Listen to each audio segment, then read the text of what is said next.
Back here on HQ Spotlight, looking ahead to this weekend's games on CBS. All on Sunday, you see the early slate and the late slate. In the early slate, we're going to decide the NFC South champion. And we have Iron Eagle Charles Davis and Evan Washburn on the call of the Falcons-Panthers game. The Falcons need to win that, and they need the Saints to pull off a big upset against the Bucs. If that happens, the Falcons will be going into the playoffs. As Charles Davis joins us now on HQ Spotlight. Charles, looking ahead to that game, you spoke with our producer James earlier in the day, and you kind of related what the Falcons have to do to what a golfer has to do on the course. Why is that? Yeah, Chris, they have to play the course. And you know what happens when you're playing golf or you're playing any other sport. Golf is a different animal in terms of this. Your score is your score, right? So whatever happens around you really shouldn't be of concern to you. You have to play what the course is, shoot the best score you can shoot. Now, I'm not talking about playing teams and, best ball or anything like that. I'm talking about regular golf, you versus everyone else, but you're really playing the course. The course for the Falcons is the game itself. Extraneous, what Tampa's doing. Because if they don't win the game, if they don't defeat the course, Chris, it doesn't matter what happens with Tampa. They've blown their opportunity, all right? They gave up their advantage when they lost to Washington, and now they can't get it back. But if they do win their game and get some help from New Orleans, then things can happen well. But if you end up shooting a bad score and you don't play well against the course and you lose, doesn't matter anyway. Play the course, not the opponents outside of that. That's all that matters for the Falcons. So, Charles, if you're on that Falcons team, as a player, do you not want to know what's going on in the other game? Chris, it's human nature. It'd be disingenuous for us to say, well, they're totally – no, they want to know. And what can give them some extra juice is if New Orleans is playing Tampa tough early. If they get a score and other scores of interest at the end of the first quarter, New Orleans 14, Tampa 10, whoa, right? You're in it now. That you have to know. You can't help yourself. It's not the day and age where we can go ahead and lock it away and find out later. You're going to find out. Heck, someone from the crowd's going to yell down from the second row, hey, Tampa's up 7. I mean, there's no way they can avoid it. They just have to understand that their number one mission is win the game. Because if you win the game, you give yourself a chance. If you don't win the game, you've blown it anyway.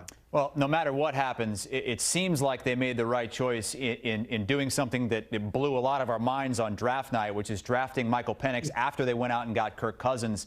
He looks like a quarterback of the future, slinging it around, and I understand that you love his matchup with the Panthers defense. Why is that? Because this is going to be his third start now, Chris, and he has matured quite well. And we're also getting a lot of these quarterbacks in this year's class that kind of hit the model of staying in school, playing multiple games. I mean, Bo Nix played 61 in college out in Denver now, right? Penix played almost 6 seasons because 2 full ones in Washington, 3 in Indiana, a lot of experience. But the reason I like it is he is really good with the long ball. But Chris, because of all season long, he was the backup. Who did he work with in practice? Backup receivers. He didn't work with the number ones.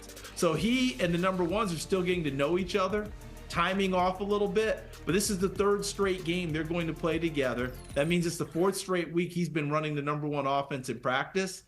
That timing might start to come through. And if he can drop a couple of those long balls to Drake London, to Darnell Mooney, look out. Because that's a true strength of Michael Penix. As you saw at the University of Washington last season, felt like every time he just defaulted to the long ball, and he was on target almost every time. They've just missed a few of them already. They might be ready now to go ahead and say, okay, it's connection time.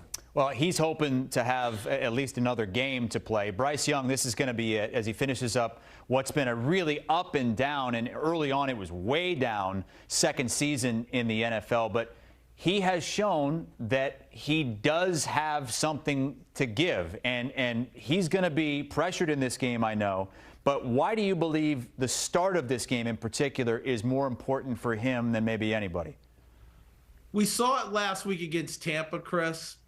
Tampa, of course, has been putting up numbers all year, averaging nearly 30 points a game on offense. So if you're going to have a track meet type game, plus Carolina's defense is banged up in a big way, And they've struggled all year long, stopping the run, keeping people from scoring points. They've given up 496 points on the year.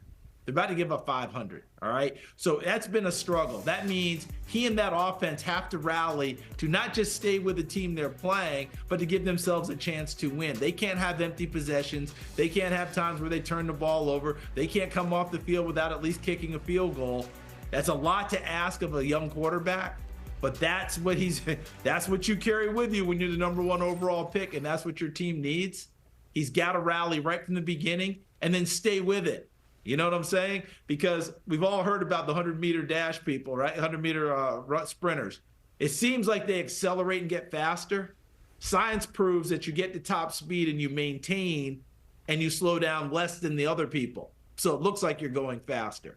That's what they have to do in this one. Get out to top speed and maintain, because otherwise they've got no chance.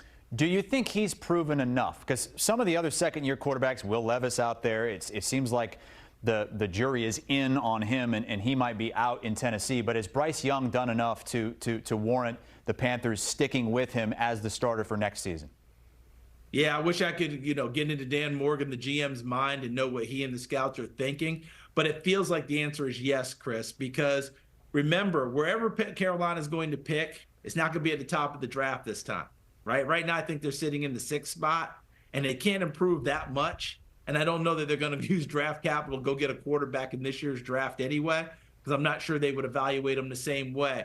If you evaluate Bryce Young coming out in this year's draft, he might be ahead of everyone that's in this year's draft anyway, which I think he would be. So they like what they've seen. Yes, he's had his struggles. We know that. But since he's come back off the bench, things have gotten a lot better, and he needs some more help around him. I think they've got a good foundation with the offensive line.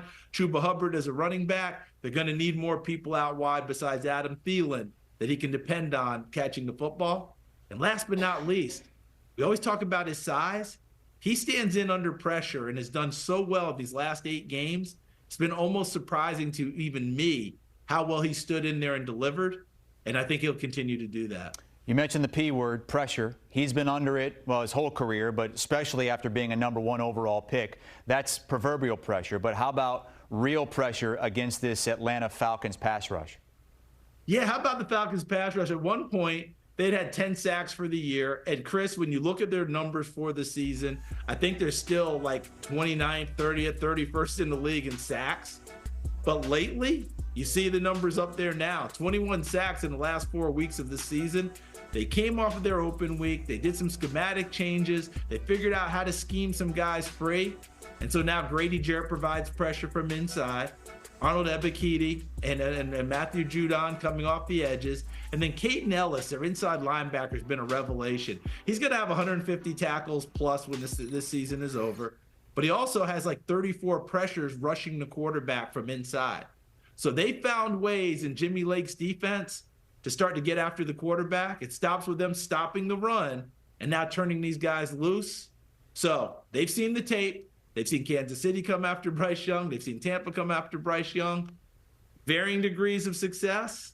I think that Jimmy Lake's going to try and get after him as well and see if they can get him off the spot and disrupt that offense early. I'm going to break Pete Prisco's cardinal rule and wish Charles Davis a happy new year on January the 2nd. Pete says we should be done on New Year's Day, but Charles, happy new year and good luck on your final regular season call of the season. Thank you for breaking the rule, and Happy New Year to you, Amanda, and everyone else there. I'm going to join with you and break Pete's rule. I love how Pete stands fast with his things. But in this case, Happy New Year. Sorry, Pete. Thank you, Charles. Pete, heartbroken after, he was in the box there in Atlanta. For a lot of reasons watching right his now. Sun Devils go back and forth yesterday with Texas in double overtime. That's our slate on Sunday. Charles is going to be in Atlanta for that Falcons-Panthers game. The late slate highlighted by the Broncos in a win and in against the Chiefs.